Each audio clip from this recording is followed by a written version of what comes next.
ટાણા ગામનું પાદર આવ્યું એટલે મોટર થંભાવી. મોટરમાં બેઠેલા બ્રિટિશ એજન્સીના વિત્તાધિકારી કવિ નહાનાલાલે અંદર રહીને રાબેતા મુજબ પોતાનો વેશ બદલ્યો. ઘડીભર કોઈને ખ્યાલ પણ ન આવે કે એજન્સીના અધિકારી છે. તેઓ પછી મોટર બહાર આવ્યા અને પાછળના દરવાજેથી પ્રવેશી એક વર્ગમાં ઊભા રહ્યા. એક વડો વિદ્યાર્થી પલાખાની મોપાટ લેવરાવી રહ્યો હતો. કવિવરે સહેજ ઊંચા અવાજે તેને પૂછ્યું, "એલા છોકરાઓ, તમારા માસ્તર ક્યાં છે?" છોકરાઓએ જવાબ આપ્યો. ત્યાં વળી કહ્યું, "લાવો તમારું હાજરીપત્રક." છોકરાઓ થોડા ડમકાયા, પણ વડા વિદ્યાર્થીએ કહી જ દીધું, "ના હો, અમારા સાહેબને પૂછ્યા વગર નો દેવાય." વિદ્યાર્થીઓનો ઘસીને ના પાડવાનો જવાબ કવિવરને ખટક્યો. પળવાર થયું કે પોતે માસ્તરનાય મોટા સાહેબ છે એવું કહી જ દે, પણ સમસમીને ઊભા રહ્યા. ત્યાં બાજુના વર્ગમાંથી માસ્તર આવ્યા.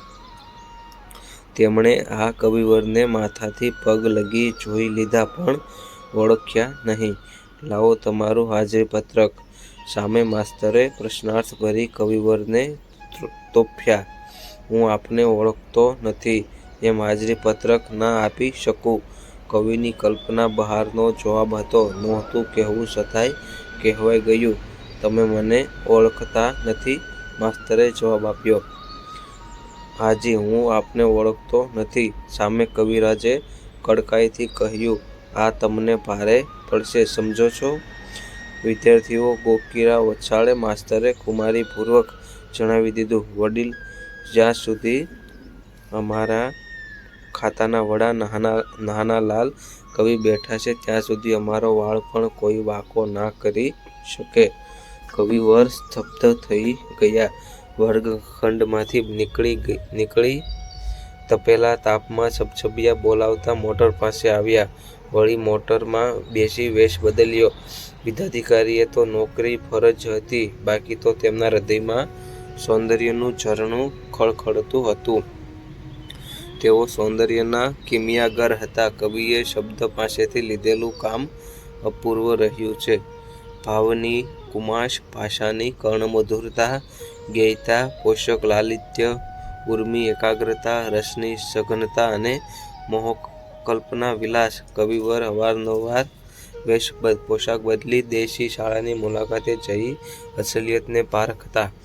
ફરી પાછા શાળામાં એક રૂવાબદાર અંગ્રેજ જેમ પ્રવેશ્યા ને જે વર્ગમાં વિવાદ કર્યો હતો ત્યાં આવીને ઊભા રહ્યા.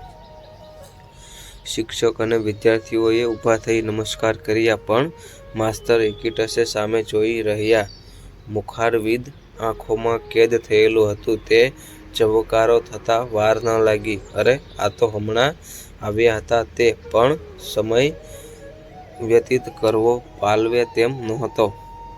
બે હાથ જોડી વિનંતીભાવે કહ્યું, "સાહેબ, આપને હું ઓળખી ન શક્યો, મને માફ કરો, મારી ભૂલ થઈ ગઈ." કવિવરે માસ્તરની કાકલુદી પર જરીકેય લક્ષ ન આપ્યું.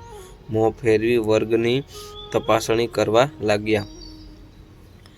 માસ્તરના પગ તળેથી જમીન સરકવા લાગી. તેમણે મરણીયો પ્રયાસ કરતા કહ્યું, "સાહેબ, મારા નોકરીદાતા આપને અપમાનિત કરવાનો મારો જરીકેય ઈરાદો નહોતો." કવિવરે માસ્તર સામે આસળતી નજર રાખી. નજરમાં નર્યો ઉપલાંભ ભર્યો હતો. માસ્તર માટે અસહ્ય સ્થિતિ હતી, પણ દેખીતી પોતાની કોઈ ભૂલ નથી તે વાતે જરીક નિરાંત હતી.